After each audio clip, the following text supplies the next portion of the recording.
ನಮಸ್ಕಾರ. ನಾರಾಯಣನ ನಾಲ್ಕನೆಯ ಅವತಾರವಾದಂಥ ನರಸಿಂಹಸ್ವಾಮಿಯ ಅವತಾರದ ಬಗ್ಗೆ ನಿಮ್ಮೆಲ್ರಿಗೂ ಗೊತ್ತಿರೋ ಅಂಥದ್ದೇ. ಅದರಲ್ಲೂ ನಾನಿವತ್ತು ನಿಮ್ಮನ್ನೆಲ್ಲರನ್ನು ಕರ್ಕೊಂಡು ಹೋಗಬೇಕು ಅಂತ ಇರೋದು ಸುಮಾರು 4800 ವರ್ಷ ಹಳೆಯದಾದಂತಹ ಮುಕ್ಕಣ್ಣಿನ ಯೋಗ ನರಸಿಂಹಸ್ವಾಮಿ ದೇವಸ್ಥಾನಕ್ಕೆ ಹೋಗ್ತಾ ಇದ್ದೀವಿ ನಾವಿವತ್ತು. ಅದು ನಮ್ಮ ಮೈಸೂರು ಡಿಸ್ಟ್ರಿಕ್ಟ್ ಕೃಷ್ಣರಾಜನಗರ ತಾಲೂಕಿನಲ್ಲಿ ಇರುವಂತಹ ಸಾಲಿಗ್ರಾಮ ಅನ್ನುವಂಥ ಒಂದು ಗ್ರಾಮದಲ್ಲಿ ತುಂಬ ಒಂದು ಅದ್ಭುತವಾದ ದೇವಸ್ಥಾನ ಇದು. ಇದು ದೇವಸ್ಥಾನಕ್ಕೆ ಸಂಬಂಧಪಟ್ಟಂತಹ ಕಲ್ಯಾಣಿ ಈಗ ನೀವು ನೋಡ್ತಾ ಇರುವಂಥದ್ದು. ಇಲ್ಲಿರುವ ಈ ಯೋಗ ನರಸಿಂಹಸ್ವಾಮಿ ಮೂರ್ತಿಯನ್ನು ಗೌತಮ ಮಹರ್ಷಿಗಳು ಸ್ಥಾಪನೆ ಮಾಡಿ ಪೂಜಿಸಿದ್ದು. ಈ ದೇವಸ್ಥಾನವನ್ನು ಚೋಳರ ಕಾಲದಲ್ಲಿ ಕಟ್ಟಲಾಗಿದೆ. ನಂತರ ಇದು ಇತ್ತೀಚೆಗೆ ತುಂಬ ಶಿಥಿಲಾವಸ್ಥೆಯಲ್ಲಿ ಇದ್ದಿದ್ದರಿಂದ ಭಾರತೀಯ ಪುರಾತತ್ವ ಇಲಾಖೆ ಇದನ್ನು ಪುನರ್ನಿರ್ಮಾಣ ಮಾಡಿದೆ. ಚೋಳರ ದೊರೆ ರಾಮಾನುಜಾಚಾರ್ಯರನ್ನು ಕೊಲ್ಲಬೇಕು ಅಂತ ಹೊರಟಿದ್ದಂತೆ. ಅದನ್ನು ತಿಳಿದಂತಹ ರಾಮಾನುಜಾಚಾರ್ಯರು ಕೊಳ್ಳೇಗಾಲದ ಸತ್ತೆಗಾಲದ ಮೂಲಕ ಸಾಲಿಗ್ರಾಮಕ್ಕೆ ಬಂದರಂತೆ. ಬಂದವರು ಇಲ್ಲಿ ಸ್ವಲ್ಪ ಕಾಲ ಇಲ್ಲಿ ನೆಲೆಸಿದ ಆಚಾರ್ಯರು ಈ ಊರಿಗೆ ಮಿಥಿಲಾಪುರಿ ಸಾಲಿಗ್ರಾಮ ಅಂತ ಕರೆದ್ರಂತೆ. ಮುಂಚೆ ಈ ಊರನ್ನು ಶಾಲಾಪುರಿ ಅಂತ ಹೇಳ್ತಾ ಇದ್ರಂತೆ. ಶಾಲಾಪುರಿ ಅನ್ನೋದು ಒಂದು ಭತ್ತದ ಒಂದು ಬಗೆ. ಅದನ್ನು ಇಲ್ಲಿ ಯಥೇಚ್ಛವಾಗಿ ಬೆಳೀತಾ ಇದ್ರಂತೆ. ಅದು ಇಲ್ಲಿ ಮಾತ್ರ ತುಂಬ ಯಥೇಚ್ಛವಾಗಿ ಬೆಳೆಯಲಾಗ್ತಾ ಇತ್ತಂತೆ. ಹಾಗಾಗಿ ಈ ಊರಿಗೆ ಶಾಲಾಪುರಿ ಅಂತ ಹೆಸರಿತ್ತು. ತದನಂತರ ಇದನ್ನು ರಾಮಾನುಜಾಚಾರ್ಯರು ಸಾಲಿಗ್ರಾಮ ಅಂತ ಮೊದಲಿಗೆ ಈ ಊರಿಗೆ ಹೆಸರಿಟ್ಟರು ಅಂತ ಹೇಳ್ತಾರೆ. ಈ ದೇವಸ್ಥಾನಕ್ಕೆ ನಾನು ಹೋಗೋದಕ್ಕೆ ಮುಂಚೆ ಇಲ್ಲಿಯ ಪುರೋಹಿತರಾದಂಥ ಶ್ರೀನಿವಾಸ ಅಯ್ಯಂಗಾರ್ ಅವರಿಗೆ ಫೋನ್ ಮಾಡಿದೆ.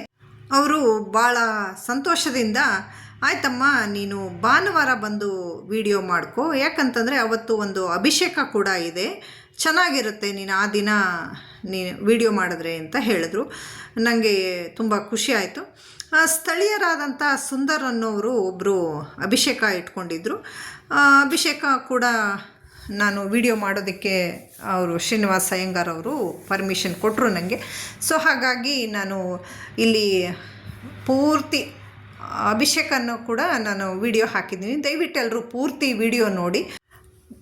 ದೇವಸ್ಥಾನಕ್ಕೆ ನಾವೇ ಹೋಗಿ ಕೂತು ಅಭಿಷೇಕ ನೋಡಿದಂತಹ ಒಂದು ಸುಂದರವಾದ ಅನುಭವ ಕೂಡ ಆಗುತ್ತೆ. ದೇವಸ್ಥಾನದ ಒಳಭಾಗ ಪೂರ್ತಿ ಕಲ್ಲಿನ ಕಂಬದಿಂದ ಮಾಡಿದ್ದಾರೆ.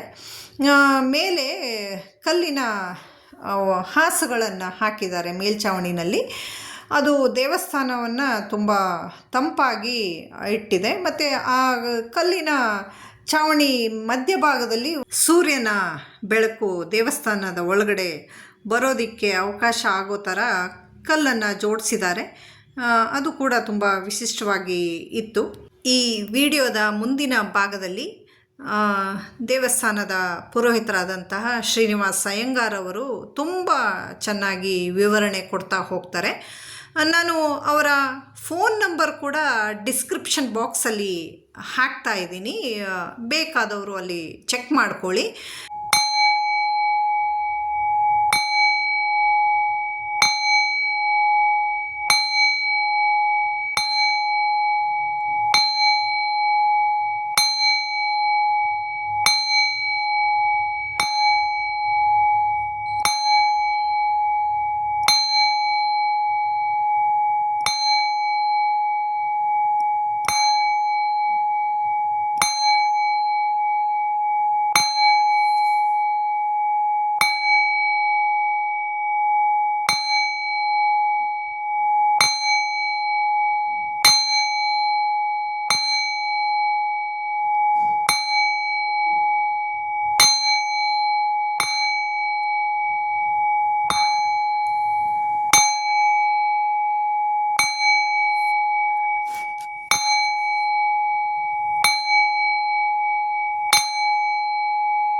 ರಾಮಾನುಜಾಚಾರ್ಯಪರ್ಯಂతం ವಂದೇ ಗುರುಪರಂಪರಂ ಯೋ ನಿತ್ಯಮಚ್ಯುತಪದಾಂಬುಜೈರ್ಮರುತ್ಮ ವ್ಯಾಮೋಹಿತಸ್ತುತಿಧರಾಣಿ ತೃಣಾಯ ಮೇನೆ अस्मद्गुरोर्भगवतोऽस्य दयैकसिन्धो रामानुजस्य चरणौ शरणं प्रपद्ये।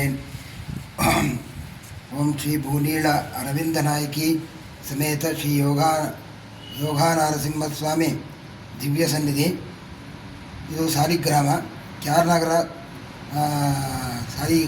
ಸಾಲಿಗ್ರಾಮ ತಾಲೂಕು ಕ್ಯಾರ್ನಗರ ಮೈಸೂರು ಜಿಲ್ಲೆ ಈ ಜಾಗದಲ್ಲಿ ಇದೆ.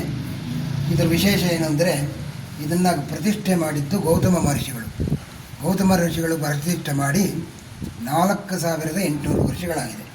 4800 ವರ್ಷ ಆದಮೇಲೆ ಇದನ್ನು ಮುಂದೆ ಇದಕ್ಕೆ ಊರಿಗಿದ್ದಂಥ ಹೆಸರು ಶಾಲಾಪುರಿ ಅಂತ. ಶಾಲೆ ಅಂದರೆ ಭತ್ತ ಬೆಳೆಯೋರು, ಅದಕ್ಕೆ ಶಾಲಿ ಅಂತ ಹೆಸರಿತ್ತು. ಆ ಶಾಲೆ ಅದಕ್ಕೋಸ್ಕರನೇ ಇದಕ್ಕೆ ಶಾಲಾಪುರಿ ಅಂತ ಹೆಸರಿತ್ತು. ಇದಕ್ಕೆ ಸಾಲಿಗ್ರಾಮ ಅಂತ ಯಾಕೆ ಹೆಸರು ಬಂತು ಅಂದರೆ ಸುಮಾರು ಒಂದು 3800 ವರ್ಷಗಳ ನಂತರ ರಾಮಾನುಜಾಚಾರ್ಯರು ಬಂದರು. ರಾಮಾನುಜಾಚಾರ್ಯರು ಬಂದಂಥ ಕಾಲದಲ್ಲಿ ಕರ್ನಾಟಕದಲ್ಲಿ ಅವರು ಮೊದಲು ಬಂದಂಥ ಜಾಗ ಇದು. ಕರ್ನಾಟಕದಲ್ಲಿ ರಾಮಾನುಜಾಚಾರ್ಯರು ಮೊದಲು ಬಂದಂಥ ಜಾಗ. ಆವಾಗ ಈ ಯೋಗಾನರಸಿಂಹನ ಒಂದು ತೇಜಸ್ಸನ್ನು ನೋಡಿ ಇದಕ್ಕೆ ಸಾಲಿಗ್ರಾಮ ಅಂತ ಹೆಸರಿಟ್ಟು. ಅವಾಗ ಏನು ಮಾಡೋರು, ರಾಮಾನುಜಾಚಾರ್ಯರು ಬಂದಾಗ ಇದು ತುಂಬ ಉಗ್ರವಾಗಿರುತ್ತಂತೆ. ಅವಾಗ ಏನು ಮಾಡಿದ್ರು, ರಾಮಾನುಜಾಚಾರ್ಯರು ಅದಕ್ಕೊಂದು ಹುಲ್ಲಿಟ್ಟು ಅದು ಭಸ್ಮ ಆದಮೇಲೆ ಅದು ಬಂದು ಪೂಜೆ ಮಾಡಿ ಅವ್ರನ್ನ ಬೇಡ್ಕೊಂಡ್ರು. ರಾಮಾನುಜಾಚಾರ್ಯರು, ನೀವು ಈ ಥರ ಉಗ್ರವಾಗಿದ್ದರೆ ಯಾರೂ ದರ್ಶನ ಮಾಡೋಕ್ಕಾಗಲ್ಲ, ಆದ್ದರಿಂದ ಏನು ಮಾಡಿ ಅಂದರೆ ನೀವು ಯೋಗದಲ್ಲಿ ಇರಬೇಕು ಅನ್ನೋದಕ್ಕೋಸ್ಕರ ಯೋಗದಿಂದ ಆ ಉಗ್ರನೆಲ್ಲ ಒಂದು 3ನೇ ಕಣ್ಣಿಗೆ ತುಂಬಿದ್ದಾರೆ. ಇದೇ 3ನೇ ಕಣ್ಣು, 2 ಕಣ್ಣು ನಡುವೆ 3ನೇ ಕಣ್ಣಿದೆ. ಇದೇ 3ನೇ ಕಣ್ಣು. ಇದರಲ್ಲಿರೋದಂತೂ ಉಗ್ರವಾಗಿರೋಂಥದ್ದು ಇದರಲ್ಲಿ ಸೇರಿಕೊಂಡಿದೆ. ಇದನ್ನು ಪ್ರತಿಷ್ಠೆ ಮಾಡಿದ್ದು ಗೌತಮ ಮಹರ್ಷಿಗಳು. ನಾಸಿಕವಾಗಿ ದೊಡ್ಡದಾಗಿದೆ, ನಾಸಿಕ ಉಬ್ಬಿದೆ, ಕಿವಿಲಿ ದೊಡ್ಡದಾಗಿ ಕಿವಿ ಇದೆ. ಏನೇ ಹೇಳಿದ್ರು ಅವ್ರು ಕೇಳಿಸ್ಕೊಂಡು ಎಲ್ಲನೂ ಅನುಗ್ರಹ ಮಾಡ್ತಾರೆ. 2 ಕಿವಿಲುವೆ ದೊಡ್ಡದಾಗಿದೆ, ಅನುಗ್ರಹ ಮಾಡ್ತಾರೆ. ಈ ನರಸಿಂಹದಲ್ಲಿ ಏನು ವಿಶೇಷ ಅಂದರೆ ನರಸಿಂಹದೇವರಿಗೆ ಪವಿತ್ರವಾದ ಉಂಗುರವಿದೆ. ಪವಿತ್ರ ಉಂಗುರ ಇಲ್ಲೂ ಇದೆ ನೋಡಿ, ಪವಿತ್ರವಾದ ಉಂಗುರಗಳಿದೆ. ಈ ಜಾಗದಲ್ಲೂ ಇದೆ ಪವಿತ್ರ ಉಂಗುರ, ಇಲ್ಲೂ ಇದೆ ಪವಿತ್ರವಾದ ಉಂಗುರ.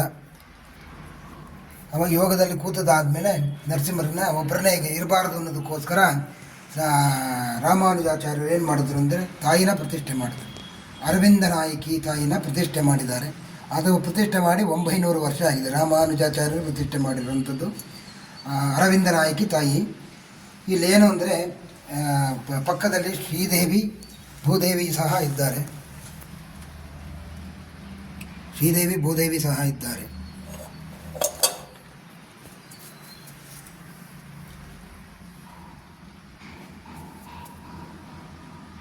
ಈ ದೇವರ ಪ್ರಭಾವಳಿಲಿ ಏನು ವಿಶೇಷ ಅಂದರೆ ದಶಾವತಾರಗಳಿದೆ. ನಾನು ಕೈ ಇಟ್ಟಿದ್ದೀನಿ ನೋಡಿ, ಒಂದು ನಿಮಿಷ. ಕೈ ಇಟ್ಟಿರೋ ಜಾಗದಲ್ಲಿ ದಶಾವತಾರ ಮತ್ಸ್ಯ, ಕೂರ್ಮ, ವರಹ, ನಾರಸಿಂಹ, ಪರಶುರಾಮ. ಈ ಕಡೆ ಹಂಗೆ ಬಂದರೆ ರಾಮ, ಕೃಷ್ಣ, ಬುದ್ಧ ಕಲ್ಕಿ ಇದ್ದಾರೆ. ಇದು ರಾಮ, ಇದು ಕೃಷ್ಣ, ಇದು ರಾಮ, ಬುದ್ಧ ಲಾಸ್ಟಲ್ಲಿ ಕಲ್ಕಿದ್ದಾರೆ ನೋಡಿ. ದಶಾವತಾರ ವಿಶೇಷವಾಗಿದೆ ನರಸಿಂಹ ದೇವರು. ಇದರಲ್ಲಿ ಕೆಳಗಡೆ ಗರುಡ ದೇವರಿದ್ದಾರೆ.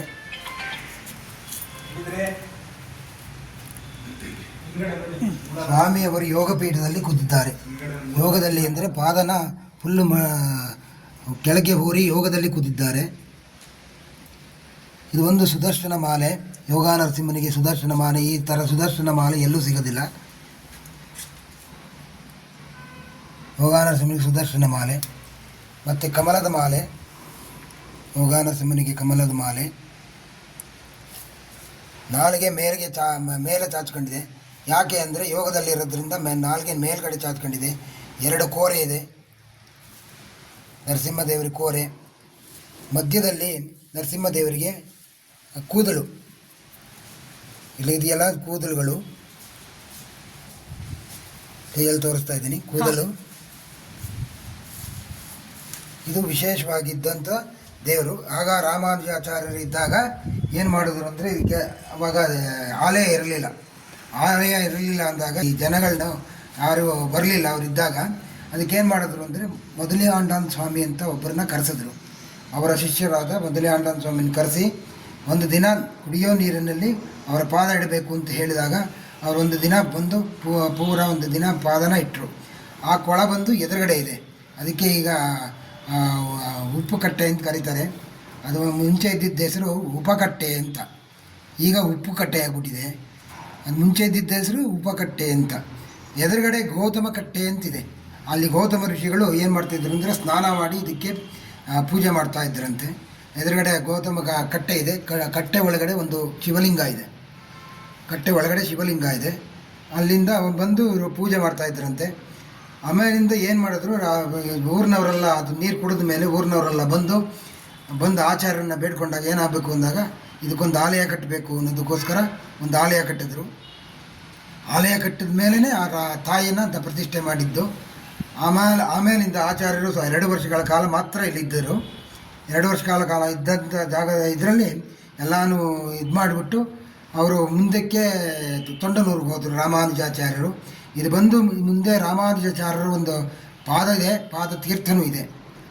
ಅಲ್ಲಿ ನೀವು ಅಲ್ಲಿಗೆ ಹೋಗಿದ್ರೆ ಅಲ್ಲಿ ಹೋಗ್ತೀನಿ. ಅಲ್ಲಿ ಅವರ ಮುಂದಿನ ಕತೆ ಅವ್ರು ಹೇಳ್ತಾರೆ. ಓಕೆ, ನಮ್ಮದು ನಮ್ಮ ದೇವಸ್ಥಾನದ ಇಷ್ಟೇ ಇದ್ರ ಕತೆ. ಆಮೇಲಿಂದ ಅವ್ರು ಮುಂದಕ್ಕೆ ಕೊಟ್ಬಿಟ್ರು. ಆಮೇಲಿಂದ ಅಲ್ಲಿ ಇಲ್ಲಿ ಒಬ್ಬರು ಒಡಗನಂಬಿ ಆಚಾರ್ಯರು ಅಂತಿದ್ರು. ಅವ್ರನ್ನ ಅವತಾರ ಸ್ಥಳ ಇದು. ಒಡಗನಂಬಿ ಅಂತ ಅವತಾರ ಸ್ಥಳ ಇದು. ಅವತಾರ ಸ್ಥಳನ ಇದು ಮಾಡಿದಂಥದ್ದು. ಮುಂದದ ಸ್ಟೋರಿ ಅವರಲ್ಲಿ ಶ್ರೀಪಾದ ತೀರ್ಥದ್ದು ಅವ್ರು ಹೇಳ್ತಾರೆ ಅವರು. ಆಮೇಲಿಂದ ಇದು ಆಲಯ ಕಟ್ಟಿದಾದ್ಮೇಲಿಂದ ಇಲ್ಲಿ ಅವರು ಒಡಗನಂಬಿಯನ್ನವರು ಇದು ಮಾಡಿಕೊಂಡು ಹೋಗ್ತಾಯಿದ್ರು. ಅದಾದಮೇಲೆ ನಮ್ಮ ವಂಶ ಪಾರಂಪರೆಗೆ ಬಂದಿದೆ. ನಾವು ಮೊದಲೇ ಆಂಡಾನ್ ಸ್ವಾಮಿಯ ವಂಶಸ್ಥರು. ನಿಮ್ಮ ಹೆಸರು? ಶ್ರೀನಿವಾಸ್ ಅಯ್ಯಂಗಾರ್. ಧನ್ಯವಾದಗಳು.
ಯತ್ಪುರುಷಂ ಮೇ ವಧುಃ ಕವಿರಾಬ್ಜಕಲ್ಪಯನ್.